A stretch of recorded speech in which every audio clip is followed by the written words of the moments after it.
Shalom, Yasharala, Yahawah, Bahasham, Hamashiach, Yahawashai, Barakathum. My name is Officer Ahhad with the Light of Zion under Priest Kahan and Chief Minister Shalimar.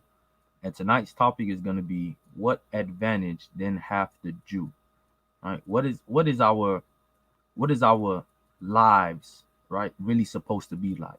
What did the Most High really intend for us to be on this earth, right? Like the scriptures say, is Israel a homeborn slave, or were we supposed to be gods on this earth, rulers? You know what I mean? Above all nations. All of these things are written down in the scriptures, but we fell from that place because of our disobedience, right? We wanted to go into idolatry. We wanted to be, fornicators and whoremongers. We wanted to deal with all type of wickedness and witchcraft and heathenistic customs, and the Most High stripped that away from us. But ultimately, we'll be returned back to that status in the earth. Ultimately, we'll be returned to our rightful place on this earth, and we're going to rule in righteousness, right?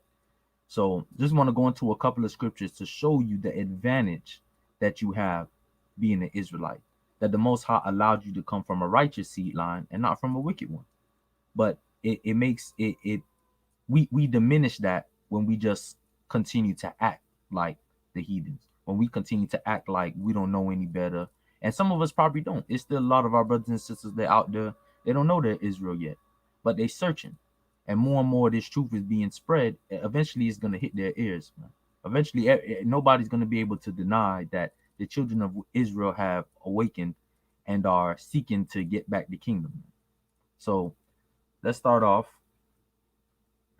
all right, with the book of Romans, chapter 3 and verse 1. This is the book of Romans, chapter 3 and verse 1. What advantage then hath the Jew, or what profit is there of circumcision? Much every way, chiefly because that unto them were committed the oracles of God. So we see that there's an advantage, right? There is an advantage that we are the nation in which God chose to commit his laws unto, right? So now let's go over those advantages and let's really understand them and not take them for granted. And when we start to apply this to our mindset, when we start to really dive into what the Most High intended for us, we start to look at it in a sense like, we ask these other nations to love us. You got Black Lives Matter, they marching in the street, love us, right? We always question, man, why they hate us so much? What did we do to them? Right? We was the ones who were slaved, yet it's like they got a problem with us. Well, we seeking for some type of equality, but why not seek for our advantage, right? Why not seek for what's going to put us on top above these people? That way we don't have to ask them for anything, right? I'd rather that than trying to sit at a table with them and negotiate what we should or should not do. Let's go to Deuteronomy chapter 4 and verse 6.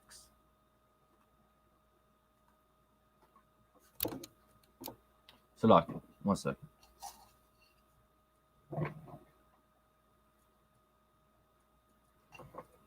I had to fire up some frankincense and myrrh real quick. All right. Book of Deuteronomy, chapter 4 and verse 6. Keep therefore, Salaki, let me start at verse 5. Behold, I have taught you statutes and judgments, even as the Most High, my power commanded me, that ye should do so in the land whither ye go to possess it. Keep therefore and do them, for this is your wisdom and your understanding in the sight of the nations, which shall hear all these statutes and say, surely this great nation, right? Not these niggas, right? Not these hood lovers, right? Not these spicks, not these wetbacks, right? Not these black monkeys or whatever type of other bywords they have for us, right? But surely this great nation is a wise and understanding people.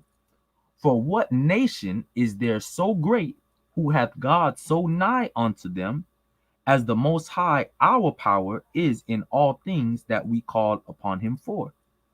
And what nation is there so great that hath statutes and judgments so righteous as all this law which I set before you this day? So when you look at this, we really analyze it. The other nations would look upon us and be in awe, right? They would look upon us and say, yo, these people are great, man. Surely the Most High is nigh unto them.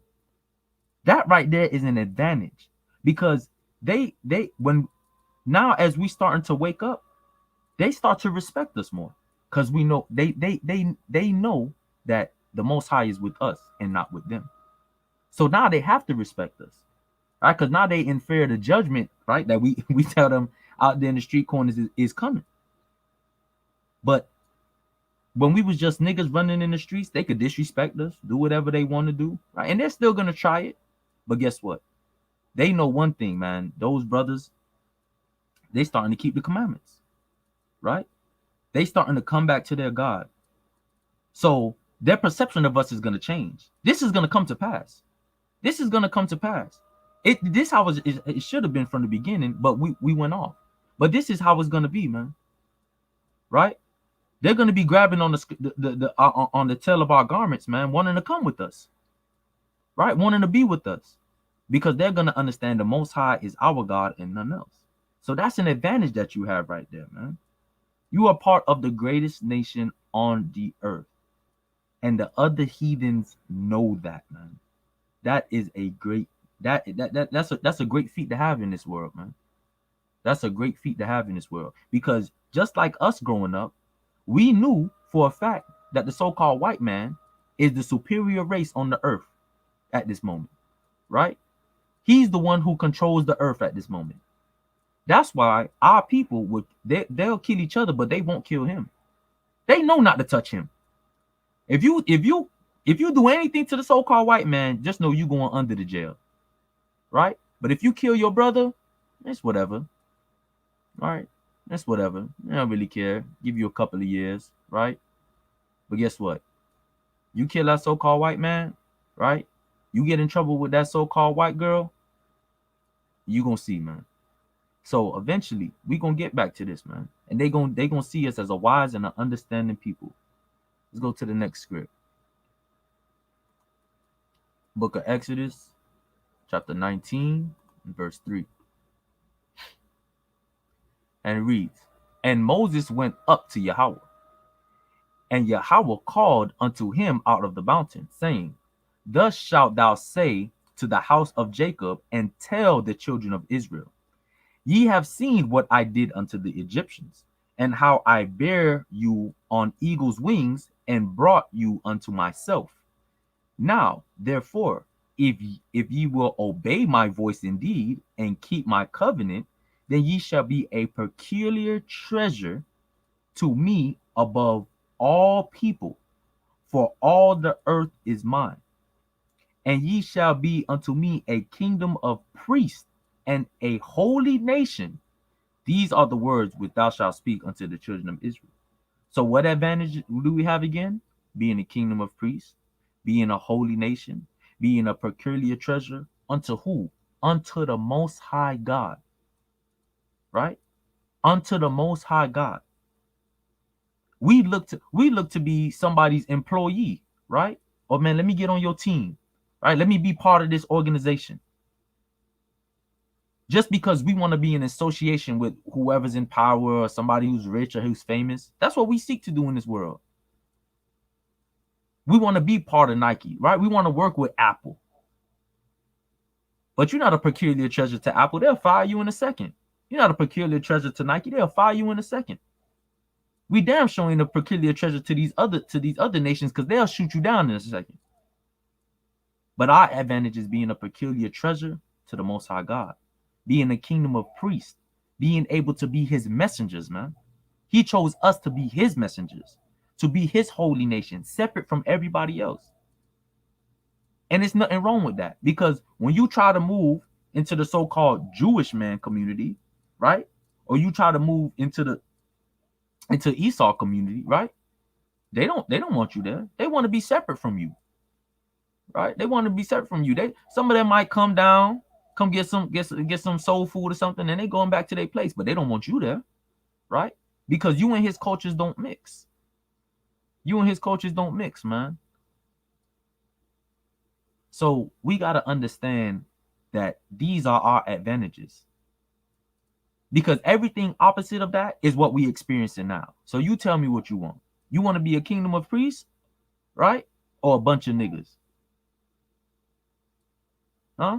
Which one you want to be? I'd rather be a kingdom of priests, man. I'd rather assert myself to live for the Most High than to be out here murdering my brother, than to be out here committing adultery with my brother's wife, right? Eating these unclean foods that eventually is going to give me health issues. So we really got to think about what our advantage is, man. When Paul posed that question, you really got to think. The oracles of the Most High God was given unto us, man. The Most High chose us. Those are not small feats.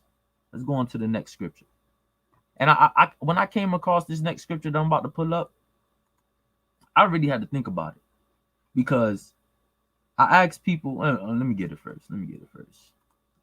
Book of Baruch, chapter 3, verse 13. All right, let me start from verse 10. It say, how happened it, Israel, that this is the book of Baruch, chapter 3 and verse 10. How happened it, Israel, that thou art in thine enemy's land, that thou art waxen old in a strange country, that thou art defiled with the dead, that thou art counted with them that go down into the grave? To sum this up, it's one phrase that our people always say: yo, this can't be life. This can't be life. This can't be how I'm living. Right? Because you feel like, yo, what life is supposed to be something to be enjoyed. Of course, you're gonna have your adversity, but I've done had adversity since I came out my mama's womb. Right? I haven't had no joy, man.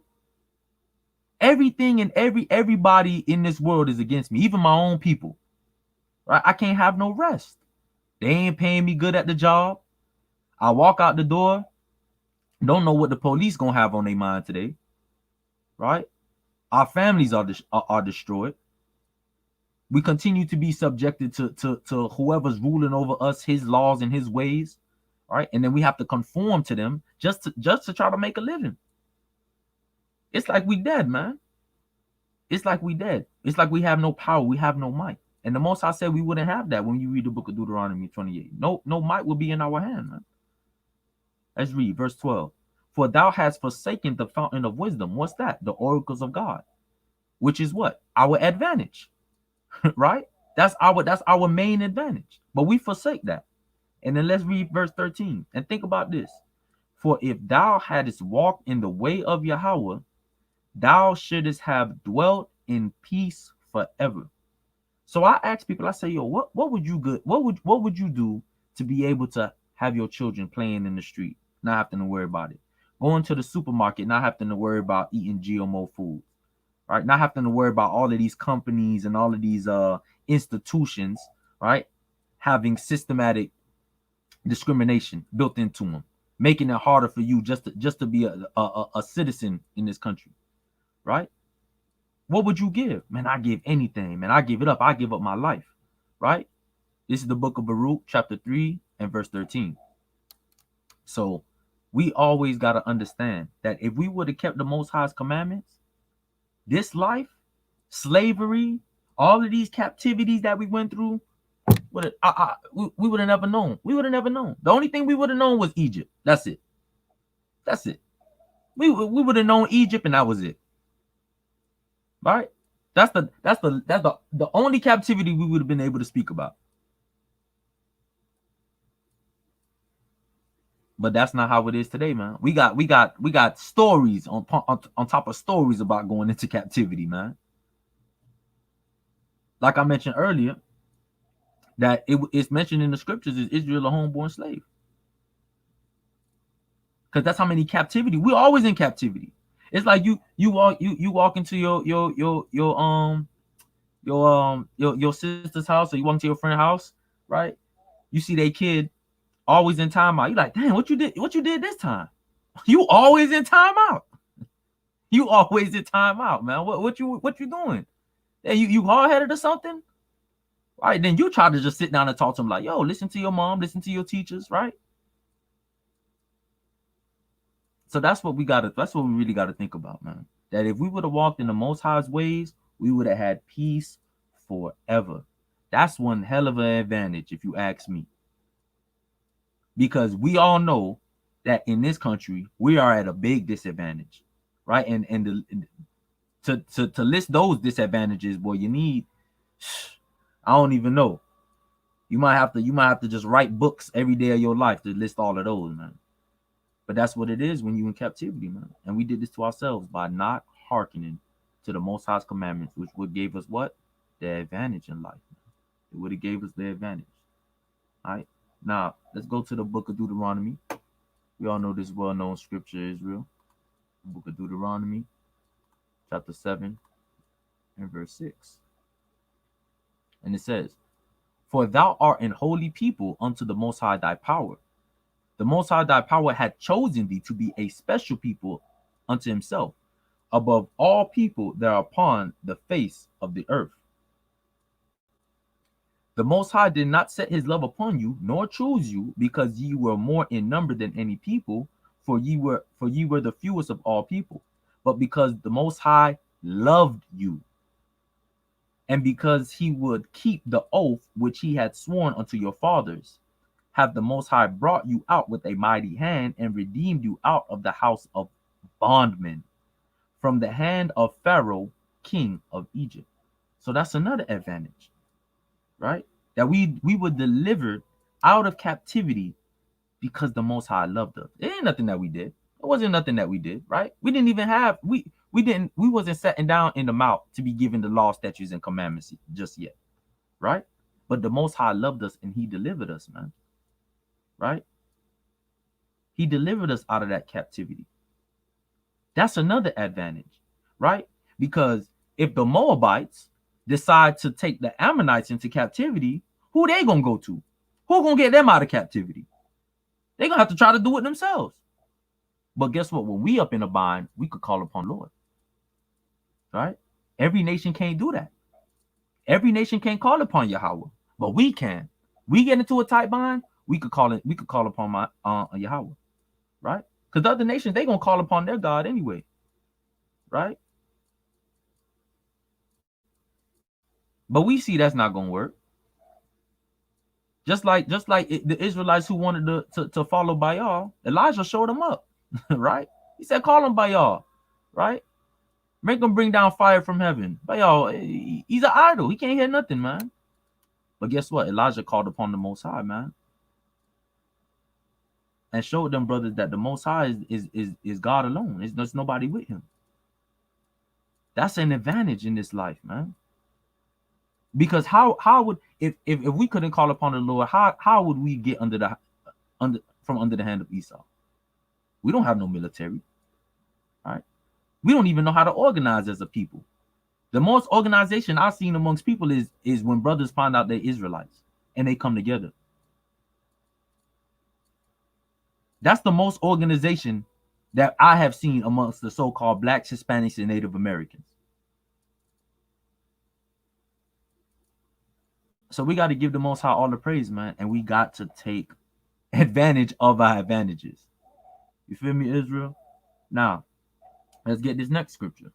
Go to the book of Psalms, chapter 82,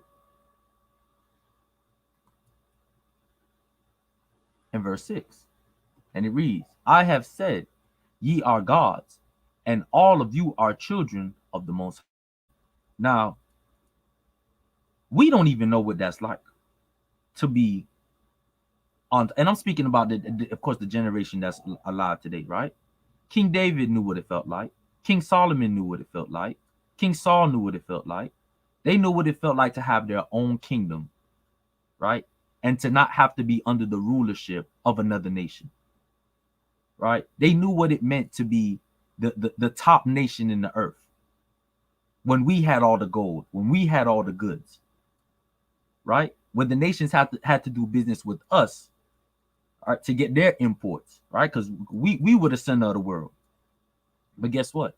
We not like that today, man. We on the bottom of the barrel. That's our advantage. Our advantage is to be the rulers of this earth in righteousness. No other nation can have that except for us. All of these are exclusive to the children of Israel, man. And we denied them constantly. But now we starting to wise up and we starting to take it back. All right.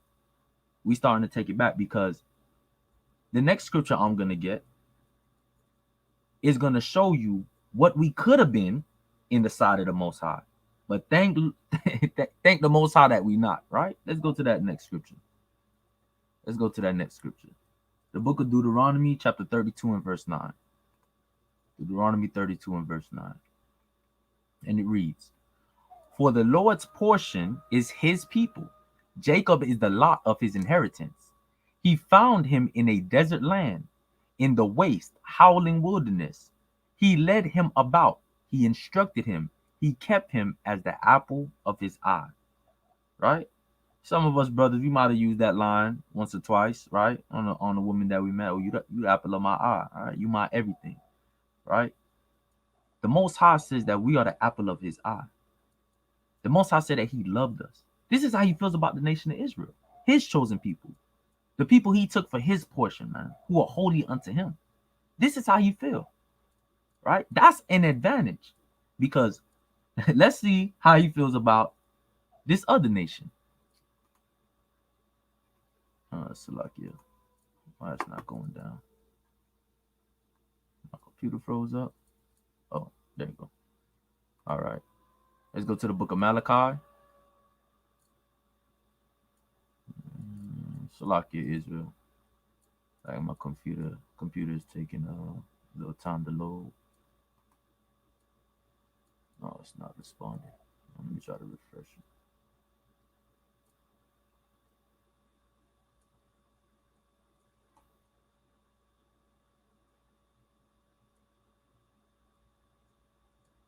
Salakia, Israel. Let me try to pull it up on another window. Oh, all right. There you go. All right, we back now.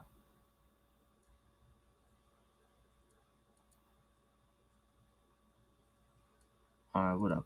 Book of Deuteronomy, chapter 32, and verse 9. Oh, Salakia, we read that already. Let me go to the book of Malachi, chapter 1, and verse 4.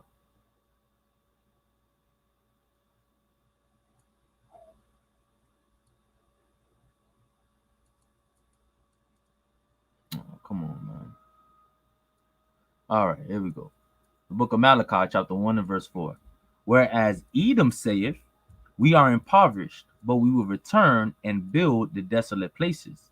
Thus saith the Most High of hosts, they shall build, but I will throw down, and they shall call them the border of wickedness, and the people against whom the Most High had indignation forever."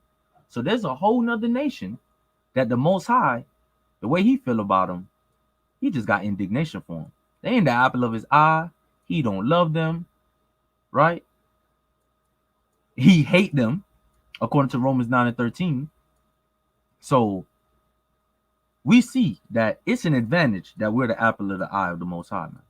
Because we could have been this nation who he had indignation for forever, right? We could have been as Moab and been a wash pot, right? So these are the things that we got to think upon, Israel. The Most High chose us, and we didn't have to do nothing. It's because he loved us, man. And we really got to start to consider the Most High feeling. The Most High gets angry when we sin. We just can't say, oh, whatever, the Most High, he's full of forgiveness, he's full of mercy, I'm going to just do whatever, right? He's the Most High, he can handle it. He's not going to get mad, right? He's slow to wrath. No. We should reverence the Most High and make sure that the Most High understands that we love him too by keeping his commandments.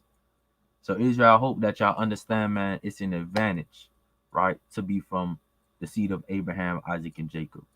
And we need to walk in that way. We need to, reverence our advantages. We need to really be who the Most High created us to be, man. And fulfill the requirements that he gave to us when we was in that wilderness, man. So with that, Yasharal, just want to say stay safe out here. Continue to, You know, build yourself up in this walk. You know, continue to encourage your brothers and your sisters to seek the Most High diligently. Um, you know, remove any pride or malice out of your heart for your brother. You know, forgive any faults, and continue to call upon the name of Yahweh. And with that, I want to say shalom.